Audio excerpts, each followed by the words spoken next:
जो उर्स मुबारक आहे, जंहिंखे वही जो अमीन सॾियो वेंदो आहे, यानी सैयदना अमीर मुआविया रज़ी अल्लाह अन्हु। सैयदना हज़रत उस्मान इब्न अफ़ान रज़ी अल्लाह ताला अन्हु जॾहिं खेनि वही लिखंदे ॾिठो त मुहब्बत ऐं फ़ख़्र सां फरमायो, हनी अन लक या मुआविया लक़द असबहता अमीनन अला ख़बर समा सियर आलामुन नबला।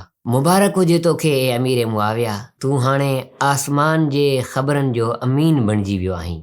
हीउ जुमिलो संदन मक़ाम जी अज़मत जो बहितरीन सबूत आहे, छो त नबी करीम सल्लल्लाहु अलैहि वसल्लम जे सहाबी हुजण जे शरफ़ सां गॾु वही जो लिखंदड़ हुजण हिकु वॾी सआदत ऐं एज़ाज़ आहे। सैयदना अमीर मुआविया रज़ी अल्लाह अन्हु दिमिश्क जे शहर में रजब जे महीने में सन 60 हिजरी में वफ़ात कई। उम्र मुबारक लॻभॻि 78 वरे हुई। रहमतूं ऐं सलामतूं हुजनि वही जे अमीन सैयदना अमीर मुआविया रज़ी अल्लाह ताला अन्हु ते, जंहिंजो नालो हमेशा इस्लामी तारीख़ जे सफ़न में रोशन रहंदो। Social media Sindhi Dawat Islami platforms के लाइक्स फॉलो शेयर कयो, सब्सक्राइब कयो।